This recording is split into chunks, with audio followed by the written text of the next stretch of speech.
Essa manhã nós estamos aqui com o pastor Wellington Magalhães. Queria que vocês recebessem ele com muito carinho, um aplauso ao Senhor. Deus abençoe, pastor. Pastor Wellington é um amigo já de longa data do Ministério Entre Jovens, desde do nosso comecinho, né? É também o responsável, alguém que nos ajudou, nos apoiou muito para a confecção do nosso livro, Para a Tua Glória. Fica aqui o meu agradecimento público, pastor, por toda a força que o Senhor nos deu, né? Para que a gente pudesse confeccionar esse material que tem abençoado aí tantas pessoas, que você pode, inclusive, adquirir ali na nossa lojinha, né? Deus abençoe sua vida, que você seja um instrumento nas mãos do Senhor nessa manhã para abençoar a cada um de nós. Feche seus olhos, vamos orar por ele. Pai de amor, aqui está a vida do teu filho. Use-o conforme a tua vontade, conforme o teu querer, como um instrumento nas tuas mãos para a edificação dos nossos corações. Que não haja nenhuma resistência em nossas mentes, corações, para ouvir a tua voz nessa manhã. Que ela seja compreendida de forma clara e objetiva e que saiamos daqui dispostos a colocá-la em prática na nossa vida, no nosso dia a dia. Assim oramos em nome de Jesus. Amém. Paz e graças sejam dadas a todos que estão reunidos nessa manhã por Jesus, o nosso Senhor. Amém? Amém, gente? Amém. Eita, que joia. Deixa eu falar com vocês, eu estou muito feliz de estar aqui no Congresso do Entre Jovens. Me recordo quando o Tiago me fez esse convite e eu me senti assim, muito honrado de poder estar com vocês e contribuir com vocês de alguma maneira. E eu espero mesmo, em nome de Jesus, que você seja impactado por aquilo que a palavra de Deus produz no coração, vai produzir no seu coração. Eu me sinto feliz de estar aqui também. Eu estou moído com farofa hoje de manhã. Vou falar uma coisa para vocês. Eu estou cansado para distribuir isso, inclusive, se vocês quiserem um pouquinho do meu cansaço. Eu queria falar um pouquinho antes de falar desse meu cansaço, porque dele, queria falar desse livro aqui, Você Pode Mudar o Mundo de uma Pessoa. Você pode mudar o mundo de uma pessoa. Como atitude de generosidade podem expressar Deus e fazer você ser sal fora do saleiro. Esse é meu 7º livro, é um livro pequeno, é o menor livro que eu já escrevi, mas ele tem um profundo significado para mim. Eu vou pegar alguns minutinhos desse tempo com vocês para falar sobre isso. Eu estava em fevereiro agora falando para a juventude no Piauí e quase 700 pessoas naquele ginásio, e por 4 dias eu preguei, compartilhei com eles, e eu falei um pouco sobre isso. Você pode mudar o mundo de uma pessoa, que é uma mensagem que está no meu coração há alguns anos. Nos últimos anos eu tenho falado tanto disso, e foi muito lindo ver, porque esse livro ele surgiu, foi produzido na intenção de patrocinar um encontro que eu faço todos os anos em Cuba. Terça-feira agora eu estava em Havana, em Cuba, e passei 10 dias lá pregando e ensinando e compartilhando, e a gente tem trabalhado alguns projetos missionários lá, e esse livro fez parte disso. Só que eu falei para essa juventude do Piauí, eu não conhecia o Piauí, e mais de 300 jovens desceram, e eles foram lá, comeram o livro, e foi muito bacana isso. Mas quando eu saí do Piauí, eu saí com um coração muito apaixonado pelo Piauí. O pastor Jean, que está aqui, pastor de jovens lá de nossa igreja, vocês precisam conhecer esse cara melhor. E eu falei para ele falei para a igreja, sobre o Piauí, e eu me apaixonei pelo Piauí. E eu acho que existe um desafio missionário naquele lugar. Eu fiquei hospedado numa cidade de 17 mil habitantes, e as 20 cidades que orbitam ao redor dessa cidade que eu fiquei, eles vão a esta cidade principal para poder fazer a sua operação bancária, porque na cidade onde eles vivem não tem um banco. A gente pensa que o Brasil está todo, entre aspas, civilizado, que o Brasil todo está organizado, mas não é verdade. Então agora eu propus no meu coração ir ao Piauí. E se você desejar, no final desse encontro aqui, você vai poder ir lá pegar o seu livro. Ele custa R$10, se você quiser dar R$10. Se você quiser dar R$11, você dá R$11. O livro não tem troco, tá joia? Tudo bem, gente? Não tem troco. Não peça troco, miserável. Não tem troco. Então é o seguinte, se você der R$15, vai ser R$15, se você der 12, é 12, se você dar 10, é 10, tá joia?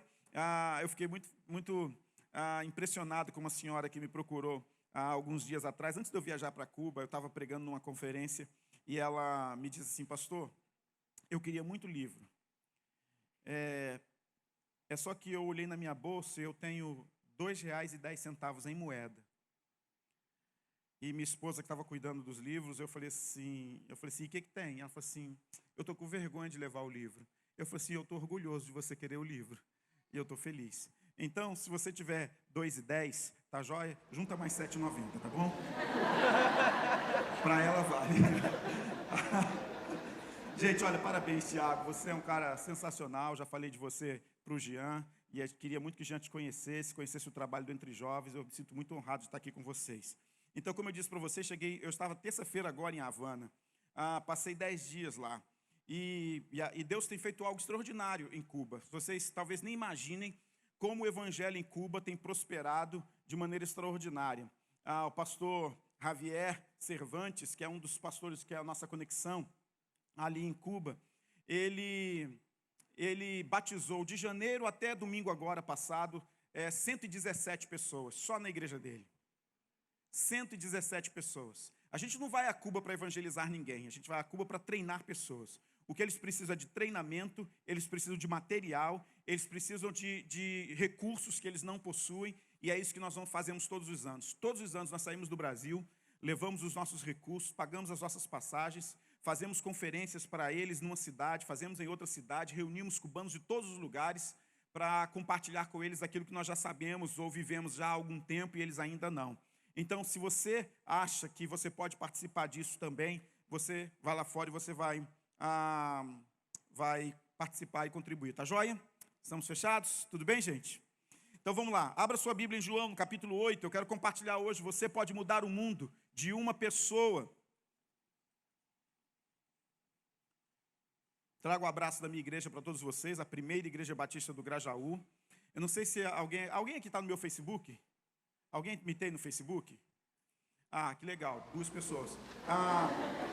Eu queria falar para vocês dois, e a gente tem um projeto muito legal chamado Som no Saleiro. Alguém já ouviu falar do Som no Saleiro? Já aquilo lá, vocês 3. Então, aumentou 1. Então, assim, você que já ouviu falar do Som no Saleiro, eu queria convidar você, todo último sábado do mês, a gente tem um encontro sensacional chamado Som no Saleiro na PIB do Grajaú. Tá joia? João capítulo 8, a partir do verso 1. Mas Jesus foi para o Monte das Oliveiras. Pela manhã cedo voltou ao templo e todo o povo vinha ter com ele. E Jesus, sentando-se, o ensinava. Então os escribas e fariseus trouxeram-lhe uma mulher apanhada em adultério e, pondo-a no meio, disseram-lhe: Mestre, esta mulher foi apanhada em flagrante adultério. Ora, Moisés nos ordena na lei que as tais sejam apedrejadas. Tu, pois, o que dizes? Isto diziam eles, tentando-o para terem de que o acusar. Jesus, porém, inclinando-se, começou a escrever no chão com o dedo. Mas como insistissem em perguntar-lhe, ergueu-se e disse-lhes: Aquele dentre vós que está sem pecado, seja o primeiro que lhe atire uma pedra. E, tornando a inclinar-se, escrevia na terra. Quando ouviram isto, foram saindo um, a começar pelos mais velhos, até os últimos. Ficou só Jesus e a mulher ali em pé. Então, erguendo-se Jesus e não vendo a ninguém, senão a mulher, perguntou-lhe: Mulher, onde estão aqueles teus acusadores? Ninguém te condenou? Respondeu ela: Ninguém, Senhor. E disse-lhe Jesus: Nem eu te condeno, vai e não peques mais. Você pode mudar o mundo de alguém. Esse nosso ufanismo fez a gente pensar que nós poderíamos mudar o mundo todo, de uma vez só. E nós nos tornamos, então, os pregadores de uma verdade, às vezes chata, uma verdade, às vezes irritante, uma verdade, às vezes, predominantemente religiosa, porque nós achávamos que, porque tínhamos a verdade e somos detentores da verdade, e manipulamos a verdade, temos a verdade em nossas mãos, todas as pessoas tinham a obrigação de aceitar essa verdade. É só que o tempo está passando e nós estamos observando cada vez mais que há uma ordem perversa neste mundo. Há uma ordem perversa de olhar o próximo.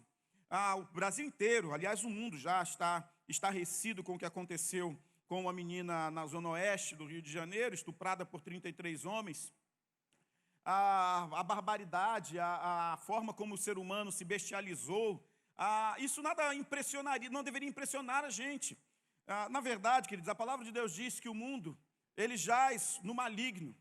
A palavra de Deus diz que nós somos pessoas que vivemos num mundo estragado. Nós vivemos num mundo que azedou, gente. Preste atenção, a humanidade azedou. Nós estamos vivendo num senso comum, onde eu, você, convivemos com pessoas que bestializaram-se, que animalizaram-se. Esta é a sociedade em que nós vivemos. E eu acho impressionante que nós saímos às ruas para pregar o evangelho e às vezes nostalgicamente, inocentemente, nós achamos que vamos mudar o mundo todo de uma vez só. Nós não iremos fazê-lo. Mas meu pastor disse que iria. Manda o seu pastor fazer isso e ver se ele consegue, depois me diz.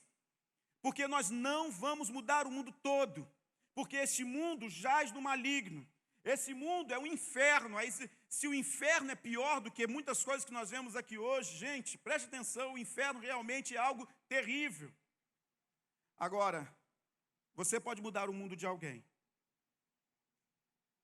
Você pode escolher uma pessoa para você mudar o mundo, para você mudar a história dela, para você mudar o universo dela. Você não precisa sair. Me lembro de um texto que li há alguns anos atrás, de George Verwer, da Operação Mobilização, em que ele falava sobre discipulado. E ele dizia o seguinte, que o pior crente é aquele que acha que vai ganhar todas as pessoas de uma vez só, porque ele sai nas ruas, não ganha ninguém, volta frustrado e não quer fazer mais. Mas se você escolhe uma pessoa, para você mudar o universo dela, você vai mudar a história para sempre de alguém. E você foi o responsável por isso. Esse texto de João, capítulo 8, é um texto interessante. Nós vemos mais uma vez a ordem perversa da humanidade sendo colocada à prova quando uma mulher é pega em adultério, em flagrante adultério. A lei em Levítico, no capítulo número 20, vai dizer, na verdade, que essa mulher deveria estar naquela roda mesmo, para ser apedrejada ou asfixiada, segundo a interpretação da lei, mas ela não deveria estar sozinha. Aquela mulher deveria estar com um companheiro com quem ela foi flagrada. Mas como aqueles homens perversos e religiosos não queriam absolutamente nada além de colocar Jesus à prova, eles só trazem a mulher e absolvem o homem com quem a mulher estava deitada. Pois bem, é impressionante como esses homens que ali estavam eram religiosos. Não sei se é C.S. Lewis a ele atribuído, mas às vezes dos religiosos se produzem as piores decisões. Às vezes é da raiz dos religiosos que se produzem as piores amarguras. Às vezes é dos religiosos que se produzem os piores julgamentos. Às vezes é dos religiosos que, em nome de Deus, se produzem os maiores absintos, em nome de um Deus que não faz maldades, que não é perverso, um Deus que não condena pessoas porque erraram, um Deus que, na verdade, está disposto a abraçar pessoas e a mudar a história das pessoas. Mas como nós não somos Deus, nós queremos dar uma ajuda para Deus. E então, muitas vezes, nós somos muito mais perversos do que aqueles que não conhecem a Deus, em nome desse Deus. O texto de João capítulo 8 é isso. Os fariseus, escribas, homens religiosos, eles querem acabar com aquela mulher para pegar Jesus. Uma perversidade que não tem limite, uma perversidade que não tem fim. Mas isso não era novidade também para Jesus. Jesus é condenado quando ele entra na casa de Zaqueu, por exemplo. Quando Jesus entra na casa de Zaqueu, as pessoas ficam escandalizadas, porque Jesus vai à casa de um publicano. Há um escritor católico chamado Joaquim Jeremias, e Joaquim Jeremias vai dizer o seguinte, que um publicano, ele era um homem tão indesejado pela população, ele era tão recusado pela população, que nem mesmo penitência religiosa se podia fazer por ele. Tamanho era o grau de malignidade no seu coração por roubar o seu próprio povo. Mas Jesus não estava nem aí para isso. Jesus vai à casa de Zaqueu e diz o seguinte, Zaqueu, inclusive eu quero ficar na sua casa hoje. E Jesus diz para Zaqueu o seguinte, Zaqueu, hoje veio salvação na tua casa. Se eles não gostaram, Zaqueu, que eu estivesse na sua casa, eu quero dizer o seguinte, além de estar na sua casa, Zaqueu, você hoje não é mais condenado por mim, você é um homem livre, Zaqueu. Aqueles homens não suportavam isso em Jesus. Não suportavam que Jesus conversasse com uma prostituta, ou que uma prostituta, por exemplo, lavasse seus pés. Era inadmissível isso. uma história que eles não podiam entender. Como Jesus poderia travar o diálogo com uma mulher da vida? Como Jesus poderia travar um diálogo com uma mulher da noite, da madrugada, uma mulher que está com qualquer um? Era inadmissível para as pessoas religiosas, mas era profundamente admissível para Jesus de Nazaré. Foi assim a história toda de Jesus, a vida toda dele.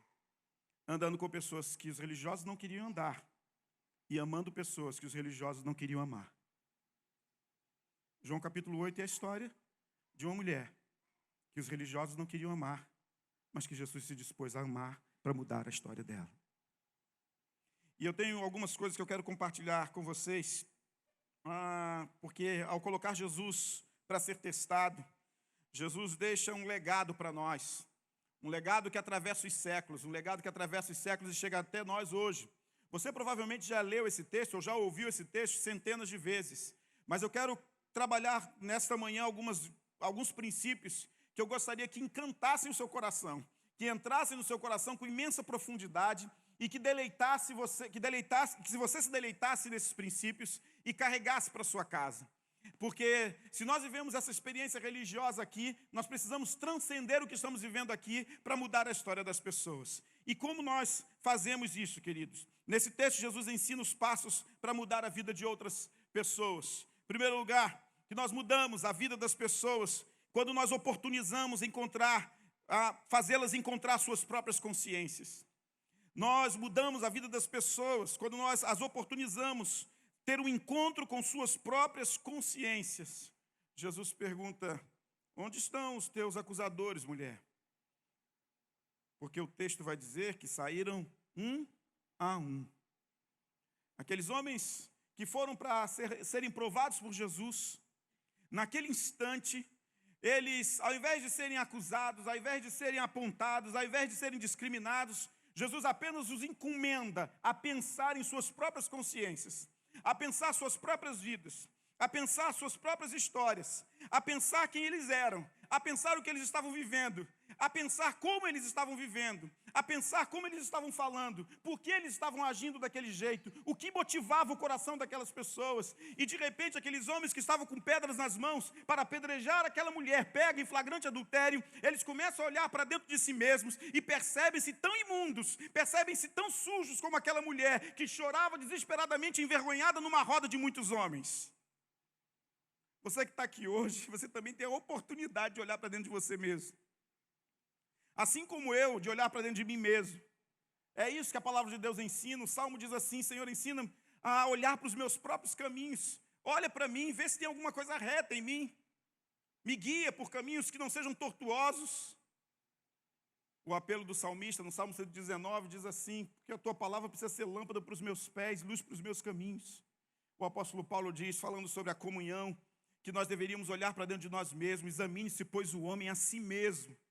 Sabe, um dos grandes baratos da vida cristã, queridos, é que nós temos a oportunidade de olhar para dentro do nosso próprio coração. A grande notícia do Evangelho e da graça de Deus é que Ele oportuniza a nós sermos, através da palavra de Deus e movidos pelo Espírito Santo de Deus, olharmos para dentro de nós mesmos e perceber o que há de ruim em nós. Olhar para dentro de nós mesmos e perceber que caminho tortuoso nós encontramos ou que nós escolhemos muitas vezes andar. Foram o que esses homens fizeram. Esses homens com pedras nas mãos olham para aquela mulher adúltera e dizem o seguinte: meu Deus, mas sou eu que precisava ser apedrejado no lugar dela. Sou eu que precisava estar aqui agora nessa situação de vergonha. Mas eu exponho a vergonha alheia porque muitas vezes eu não quero expor a minha própria vergonha. Eu exponho a vergonha alheia porque eu não estou disposto a enfrentar as minhas próprias vergonhas. É por isso que eu muitas vezes estou disposto a apontar, a julgar, a condenar aqueles que fizeram alguma coisa, que perverteram o caminho, que se desviaram, que caíram, que tropeçaram. Porque é muito mais fácil um holofote sobre o coração alheio do que um holofote, um raio-x sobre o meu próprio coração. Você veio aqui nessa manhã para olhar o quê? Seja sincero. Você veio aqui para olhar o quê? Isaías capítulo 1, Deus diz assim: o que vocês estão fazendo aqui? Quem chamou vocês para essa reunião solene? Quem disse que eu estou disposto a ouvir vocês levantarem cânticos, fazerem jejuns, comemorarem luas novas? Quem disse a vocês que eu estou disposto a isso? Eu não chamei vocês para isso. Ao contrário, eu estou farto disso. O que eu quero é um coração limpo. Mesmo que esteja vermelho como carmesim, eu tornarei branco como a lã. Mas sou eu que farei isso, diz o Senhor. Você está aqui por quê? Por que você está aqui hoje? Quantas vezes você já julgou outras pessoas quando seu coração mesmo estava precisando de uma mudança, de uma alteração profunda e radical? Sabe por que Jesus falou aquilo para aqueles homens? Porque Jesus queria mudar a história deles. E sabe por que Jesus queria mudar a história deles? Porque Jesus conhecia o mapa do coração daqueles homens. Jesus conhecia o mapa, as ruas, as vielas, as estradas, os becos, as gavetas, as coisas escondidas. Jesus conhecia absolutamente tudo. Não havia absolutamente nada que Jesus não conseguia ver no coração daqueles homens. E sabe de uma coisa, queridos? Lendo esse texto mais de uma vez, eu chego à conclusão de que as primeiras pessoas libertas nesse texto, não foi a mulher. A primeira pessoa liberta nesse texto não foi a mulher adúltera. As primeiras pessoas libertas nesse texto foram aqueles que queriam apedrejá-la. Porque eles voltam para suas casas dizendo o seguinte: eu sou um miserável. Eu preciso mudar minha vida. Está errado o que eu estou fazendo. Como diz meu amigo Rubens, lá de Botucatu, eu estou vivendo uma vida lixenta demais. Eu estou vivendo uma vida que não vale a pena viver. Pois bem, queridos, se nós queremos mudar a história e mudar o mundo de alguém, nós precisamos fazer com que elas tenham a oportunidade de encontrar suas próprias consciências. Você é instrumento disso para você mesmo e para os outros. Foi isso que Jesus fez. A segunda coisa que me chama a atenção nesse texto é que mudamos a vida das pessoas quando não somos juízes de seus erros, mas mentores de uma nova vida. Olha que coisa interessante, gente. Nós mudamos a história de alguém, mudamos a vida de alguém, mudamos o mundo de alguém, quando nós não nos tornamos juízes dos seus erros, mas mentores de uma nova vida. Jesus, o homem perfeito, 100% Deus e 100% homem, aquele que habitava toda a plenitude do Senhor, aquele que, segundo Filipenses capítulo 2, do verso 5 a 11, deixou a sua glória, tomou a sua humanidade para morrer na cruz por mim e por você. Este Jesus que habitou, tabernaculou entre nós, segundo João capítulo 1, habitou entre nós, esse que se fez carne entre nós, este Jesus, a quem João, no capítulo 3 de Mateus, pregou e disse que o reino de Deus estava se aproximando através dele. Este Jesus que inaugura o reino de Deus, que é batizado, e que Deus olha dos altos céus e diz: este é meu filho amado, em quem eu tenho prazer. Este Jesus sentado, escrevendo na areia, olha para aquela mulher, o eterno, o alfa, o ômega, o princípio e o fim, aquele que é todas as coisas, aquele que a Bíblia diz que de eternidade em eternidade é Deus, olha para aquela mulher e diz: eu não te condeno.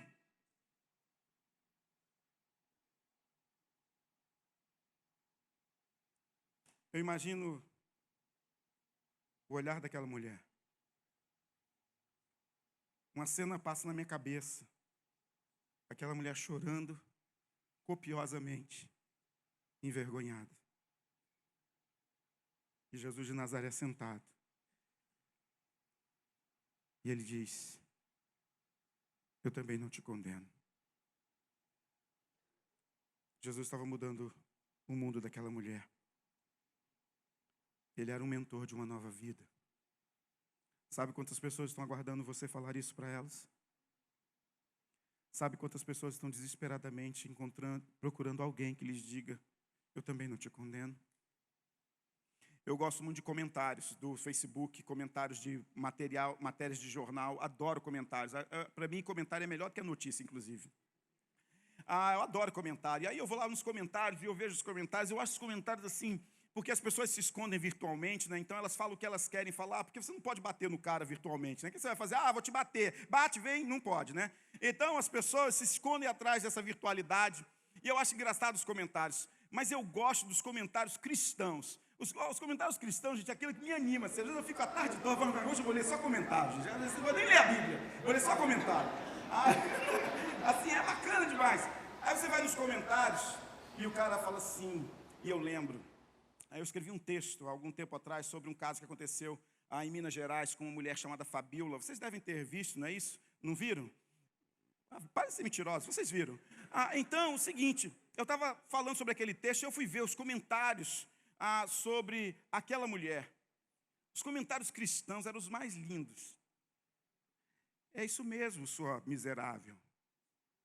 Paga agora no inferno. Você está pagando o preço do teu pecado. Você vai queimar no mármore. O mais lindo é isso, você vai queimar no mármore do inferno. Eu acho que eu sou mais gospel ainda. Por que nós somos assim?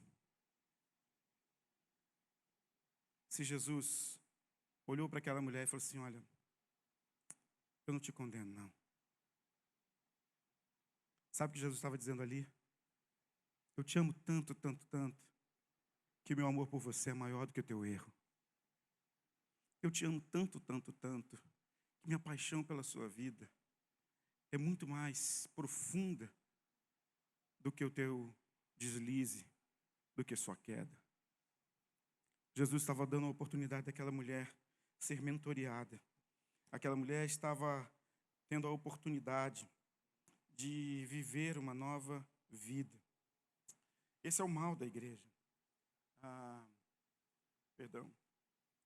Esse é o mal da igreja. Um exército que abandona seus feridos. Eu gosto muito de filme. E tem um filme que eu já vi 200 vezes, chamado Conner, Rota da Fuga. Vocês já viram esse filme? Já viram? Quem já viu esse filme? Só? Eu vou contar o final, gente, porque o filme é antigo, tá? Assim, é um problema de vocês que não viram. E aí o Conner é um filme extraordinário, porque ele é um cara das Forças Armadas, e ele luta com 3 caras que queriam estuprar a sua esposa. E ele mata um desses caras, vai para uma prisão federal, e aí ele cumpre a pena dele. No dia de sair da prisão federal, o seu amigo de cela, que é diabético, o avião em que eles estão é sequestrado, e ele precisava tomar insulina, e ele sofre demais com isso, ficando à beira da morte. E um detetive que começa a trabalhar no caso dos fugitivos, pergunta à sua mulher por que ele não saiu do avião quando ele podia fazê-lo. E ele poderia ter ido embora, ele poderia ter voltado para casa, ele poderia ter encontrado sua esposa, ele poderia ter encontrado sua filha, ele poderia ter abraçado as duas, mas ele prefere ficar numa situação dramática e perigosa, porque ele disse o seguinte: eu jamais abandonaria um colega meu ferido. Mas é o que nós mais fazemos. Nós amamos para ganhar. E quando ganhamos, nós não ligamos de perder. Para mudar a história de alguém, a gente precisa mentorear, cuidar, amar. Vai, porque nem eu te condeno.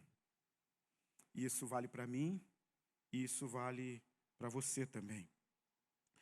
Nós mudamos a vida das pessoas quando não queremos ser juízes delas, mas mentores de uma nova vida. Eu estou disposto a fazer isso, mudar a vida de alguém. E isso me leva a pensar na terceira coisa desse texto. Nós mudamos a vida de alguém quando lhes abrimos as portas para uma nova oportunidade de viver a vida. Jesus diz assim: vá lá, ganha a vida, viva a sua vida, viva intensamente essa vida. Ou seja, libere as pessoas, deixe-as ir, oportunize, e elas irão, mas vá com elas também, caminhe junto, dê as mãos, abrace, ande mais 1 quilômetro, mais milhas, dê a capa, faça o que for possível e necessário para mudar a história das pessoas, porque o evangelho que estamos vivendo, queridos, é um evangelho para dentro, e nós precisamos perceber que o evangelho que temos que viver é o evangelho para fora. Nós nos acostumamos aos domingos, nós nos acostumamos às festas dominicais, nós nos acostumamos aos cultos, aos congressos, ao evento. Com foto é mais cara, tá, filho? Não sei se te avisaram. Você veio aqui pertinho, se quiser tirar foto de longe, tá?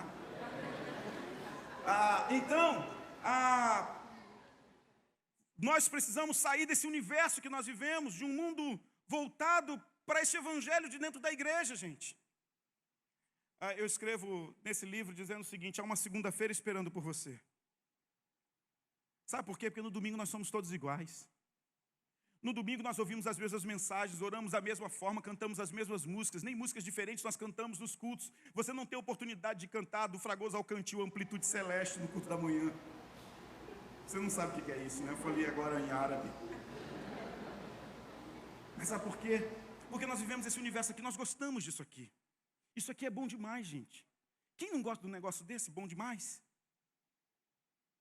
Mas há um mundo que nos espera do outro lado da calçada. Há meninas sendo estupradas hoje de manhã. Há homens se perdendo no álcool, nas drogas, na cocaína, cheirando, roubando e matando. No nordeste desse país, meninas de 9, 10 anos de idade já são prostitutas, vendidas pelos seus pais. E hoje, agora, pela manhã, enquanto nós cantamos esses cânticos extraordinários, maravilhosos e abençoadores, meninos e meninas se prostituem e se perdem nas ruas dessa cidade. Você pode mudar a vida de alguém, você pode mudar o mundo de alguém, se você disser para essa pessoa: vá, ganha a vida, mas eu vou contigo, eu estou perto, eu te ajudo, eu estendo a mão. Eu comecei a pregar isso incansavelmente na minha igreja. Virou um mantra: você pode mudar o mundo de uma pessoa. E eu estava agora em Santiago de Cuba, e eu fiquei muito feliz. A 7ª Igreja Batista de Santiago vai colocar na parede da igreja, toda, de ponta a ponta, a frase: você pode mudar o mundo de uma pessoa. E eu comecei a falar sobre isso. Isso começou a incomodar o coração de muitas pessoas na igreja.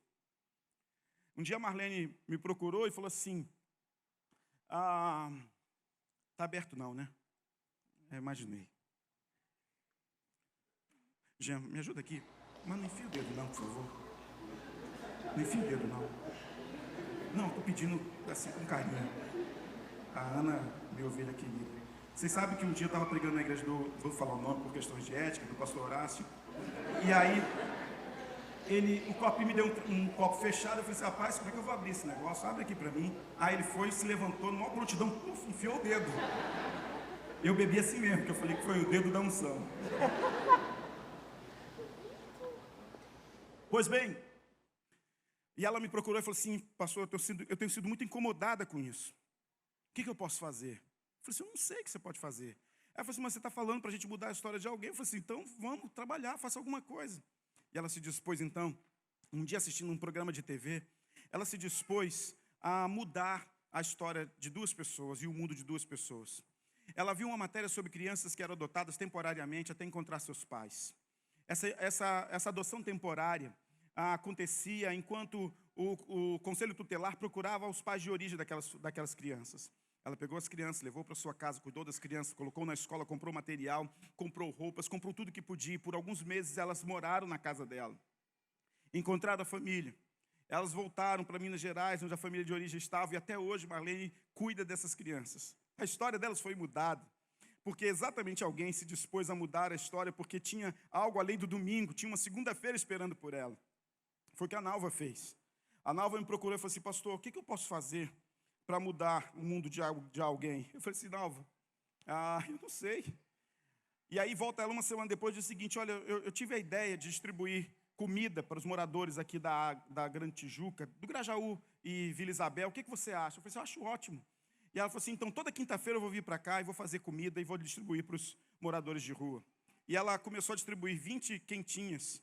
E ela ia para a igreja, preparava as quentinhas, saía com 3 irmãos no carro, parava com os moradores de rua, distribuía as quentinhas. 2 semanas depois ela estava fazendo 32 quentinhas e 6 meses depois estava fazendo 65 quentinhas. Um dia ela disse assim: pastor, Mon Souza é um morador de rua. Ele disse que vai vir aqui. Eu falei assim: joia. No domingo ele estava lá, um morador de rua, vestido como morador de rua. E ele falou assim: aqui, pastor. Ele falou que vinha e veio mesmo. Eu falei: que joia. E ele participou do culto conosco. Uma semana depois ele volta. Ele volta e tinha comprado uma Bíblia novinha. E ele veio me mostrar, porque tudo ele me mostrava. Eu falei assim: rapaz, que bacana. Ele falou assim, pastor, eu que comprei. Eu falei assim, para que você comprou Bíblia? A gente tem um monte de Bíblia aqui para dar. Ele falou, não, pastor, eu que queria comprar. Eu juntei papelão a semana inteira. No final de semana eu fui lá e comprei minha Bíblia. 2 semanas depois ele volta, dormindo na rua. E ele disse assim, pastor, eu consegui um emprego de carteira assinada. Eu falei assim, como isso? Eu falei assim, pastor, eles aceitaram, mesmo se eu tenho um endereço fixo. Eu falei assim, louvado seja Deus. No primeiro mês que ele recebeu o salário dele, ele veio me mostrar o contra-cheque. Eu falei, não precisa mostrar não. Não, pastor, mas eu quero mostrar. Não precisa não, mas eu quero, pastor. Tá bom, mostra. E aí ele falou assim, pastor, já estou assinando ponto, inclusive. Quer ver os pontos? Não precisa não. Não, é porque eu marco todo direitinho. Não, tá jóia, eu acredito, beleza. Ele falou, não, pastor, mas eu quero mostrar. Ele foi mostrando, todo dia ele vinha mostrar o ponto dele. Pessoal, eu entrei hora tal, saí hora tal. Ele saía às 3 horas da manhã, da calçada onde ele morava, e ia andando até o trabalho. Voltava para a calçada onde ele morava. E no dia seguinte levantava para voltar para o seu trabalho. 2 meses depois, um mês depois, ele volta dizendo o seguinte, pastor, consegui uma casa. Eu falei assim, rapaz, é mesmo? Ele falou assim, pastor, você não sabe da maior. Eu combinei com o dono da casa que enquanto eu pago o aluguel, ele desconta e a casa é minha. Eu falei assim, rapaz, você tem casa e eu não tenho. O mendigo conseguiu a casa primeiro do que eu. Mas sabe por que isso aconteceu? Porque a Nava resolveu fazer de uma segunda-feira o dia seguinte aos seus encontros com Deus. Nós achamos que o domingo é o grande dia da gente, mas não é. É a segunda-feira, nos esperando, nos aguardando para a gente olhar para alguém e dizer o seguinte, eu vou contigo. Eu não te condeno, vai, eu estou com você, eu oportunizo, eu te libero, eu estou caminhando com você, eu estou junto porque eu quero ser instrumento para mudar a sua história, eu quero ser instrumento para mudar o seu mundo, eu quero ser instrumento para mudar a sua vida. E preste atenção, você imagine só se você encontra um bêbado na rua e você é instrumento para mudar a história dele. E esse bêbado para de beber, e esse bêbado entra para uma igreja, e esse bêbado volta para sua casa. Aqueles filhos que não tinham pais, agora têm pais. Aquela esposa que não tinha mais marido, agora tem marido. Aquele homem que vivia na rua apenas bebendo, agora tem família. E de repente ele tem emprego, ele tem trabalho. Você mudou o mundo de uma pessoa. Se você se dispor a fazer isso, queridos, você vai fazer como Jesus fez. Vai lá. Vai, mulher. Tem coisa boa te esperando. Foi isso que Jesus fez com a mulher samaritana em João capítulo 4. Aquela mulher se aproxima como quem não quer nada, se assusta com o judeu falando com ela. Jesus pede água e ela se assusta mais ainda. De repente travam um diálogo e Jesus prescruta o coração daquela mulher. Jesus vai no âmago e na profundidade da alma daquela mulher e pergunta assim, onde está o teu marido? E ela disse, sabes que eu não tenho marido. E Jesus reafirma aquilo, é verdade, porque o que tem nem é teu. Mas bebe da água que eu tenho para te dar. Vai. Diz o texto de João, é um texto extraordinário. Aquela mulher sai. Jesus fala para ela não contar nada para ninguém. Olha, vamos manter esse diálogo aqui entre nós mesmos, tal. Não publica isso no Face, pelo amor de Deus. Aquela mulher vai embora. E assim, ela faz exatamente o que todo mundo faz. Ela chega em casa, liga o computador, põe no Facebook, no WhatsApp, no Twitter, no Instagram, diz o seguinte, eu encontrei o Rabino e ele mudou a minha vida. As pessoas não iam acreditar nisso. Era uma samaritana. Nós encontramos samaritanos todos os dias. Gente que a gente rejeita, gente que a gente não gosta, gente que a gente sente mal do lado. Mas há uma segunda-feira esperando por você. Você vai sair daqui hoje disposto a mudar o mundo de alguém. E para terminar, terminando, né, Tiago? Tá no tempo? Tá, então, vamos lá. Nós mudamos a vida das pessoas quando permitimos que suas experiências negativas se transformem em ensino na universidade da vida. Jesus disse, vá, não peques mais. Muitas vezes, quando as pessoas pensam que nós falamos sobre perdão e graça, acham que nós estamos misturando as coisas. E dizendo o seguinte, será que nós não vamos afrouxar o evangelho? Todo mundo tem medo disso. Que um discurso desse seja progressista demais a ponto de afrouxar o evangelho e fazer com que as pessoas não se preocupem mais com o que fazem. Não é verdade. Jesus chama a responsabilidade daquela mulher e diz assim: vá, agora não erra mais, tenta. Faz da vida uma oportunidade de você aprender. Senta na cadeira dela. Senta na cadeira da vida e que ela seja uma universidade para você. Que ela seja algo diferente para você.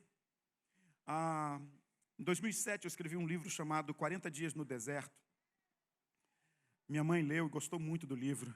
E toda vez que minha mãe lê, eu acho legal. Ela foi uma das poucas leitoras desse livro. E diz o seguinte: quem passou pelo deserto jamais permanece o mesmo. E num dos capítulos do livro, eu falo que o deserto não é punição de Deus para nós. O deserto é uma universidade. É o lugar que a gente senta, aprende com as dores, com os erros, com os sofrimentos, com os deslizes, com as quedas, com os tropeços. Não deixe que a vida roube a didática de um erro. Não permita que o erro apenas lhe condene. Não permita que o erro apenas afogue o seu coração e sufoque a sua fé.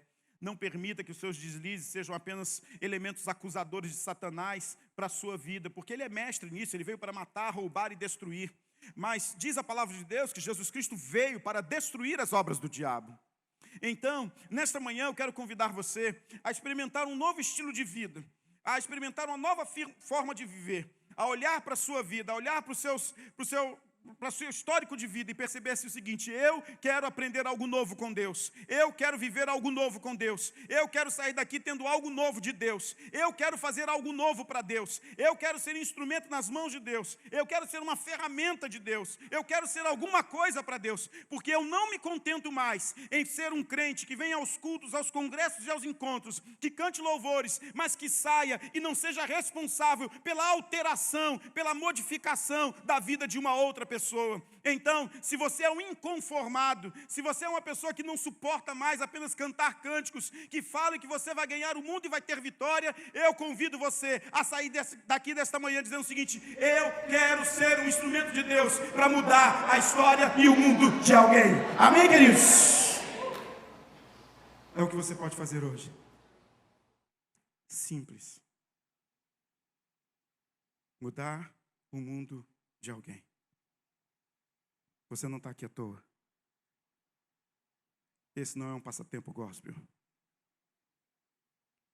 Deus trouxe você aqui porque Ele quer levantar uma multidão disposta a mudar a história e o mundo de uma outra multidão. Se cada um mudar o mundo de um, quantas pessoas teremos mudado? Pense nisso. Feche seus olhos. Paz e graça, em nome de Jesus.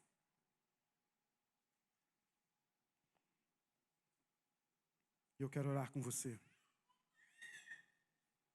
Existe alguém no seu coração que talvez você nunca se dispôs a mudar a história e o mundo porque você não se abriu para ele. Olha, pode ter sido seu pai, pode ser seu pai, seu irmão, sua mãe. Pode ser seu amigo, pode ser seu colega que você conhece há muitos anos, pode ser o bêbado que mora na esquina ou o mendigo que deita na sua porta. Todos os dias nós encontramos alguém que está vivendo uma vida torta, uma vida que não expressa Deus. E nós podemos mudar a história delas. Nós podemos mudar o mundo delas. Vamos lá. Vamos tomar uma decisão séria, profunda, radical. Tem uma segunda-feira esperando por você. E tem um desafio louco esperando por sua vida. O desafio de mudar o mundo de outras pessoas, como talvez você nunca tenha feito antes.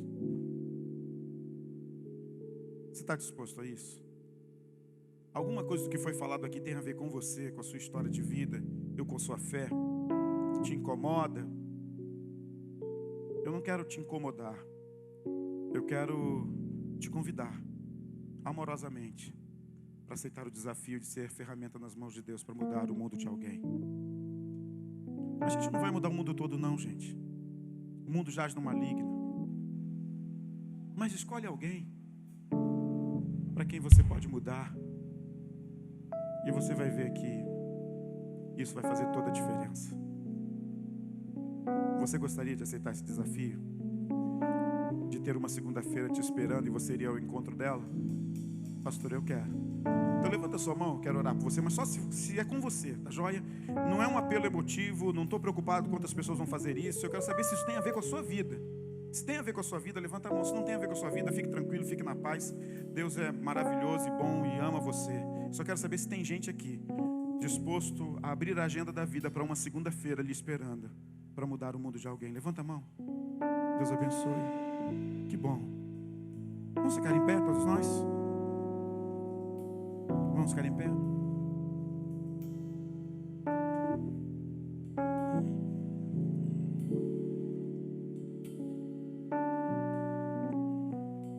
Deus bendito, a gente está feliz porque Tua palavra move o coração da gente, faz a gente ver coisas que muitas vezes os nossos pecados, erros não permitem.